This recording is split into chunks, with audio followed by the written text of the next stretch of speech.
Sharp ফেরো অ্যালয়েজ কারখানায় শ্রমিকদের একাধিক জ্বলন্ত সমস্যা এবং ক্ষোভ নিয়ে এবার সরাসরি সরব হল ভারতীয় মজদুর সংঘ। সম্প্রতি সংগঠনের প্রতিনিধিরা কারখানায় এসে শ্রমিকদের সঙ্গে দেখা করেন এবং তাদের দীর্ঘদিনের বকেয়া দাবি দেওয়া ও কর্মক্ষেত্রে নানান সমস্যার বিষয়গুলি খতিয়ে দেখেন। সংগঠন সূত্রে জানা গিয়েছে, কারখানার মেটাল ডিভিশনের কর্মীদের বেতন এবং হাজিরা সংক্রান্ত একাধিক সমস্যা দীর্ঘদিন ধরে অমীমাংসিত রয়েছে।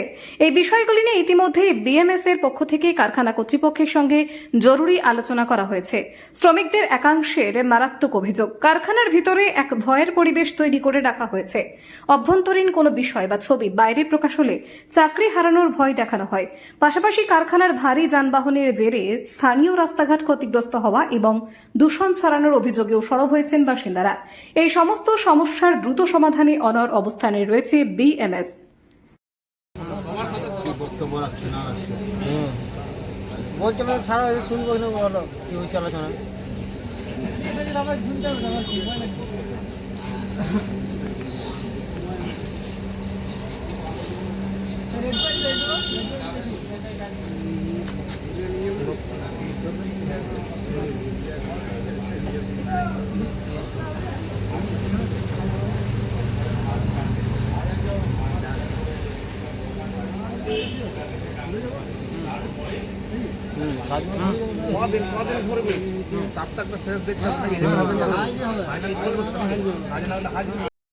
যে দূষণ ছড়াচ্ছে কারখানাতে চিহ্নিত করুন এবং তার অ্যাক্সিডেন্ট প্ল্যান শুরু করুন।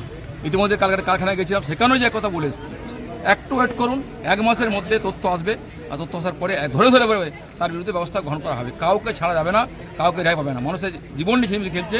যারা দূষণটা ইনকাম করছেন, টাকা পয়সা চলে যাচ্ছে বাইরে, আর তারা আনন্দ ফুর্তি করছেন, বাইরে ইন্ডাস্ট্রি বানাচ্ছেন, আর যুগের মানুষ ক্যান্সার আক্রান্ত হচ্ছে, ফুসফুসে আক্রান্ত হচ্ছে, ক্ষতিগ্রস্ত হচ্ছে। এটা মেনে যাবে না।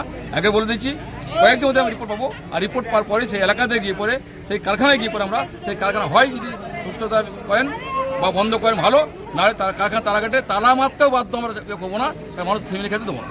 আচ্ছা, আরেকটা বিষয় হচ্ছে যে ব্লক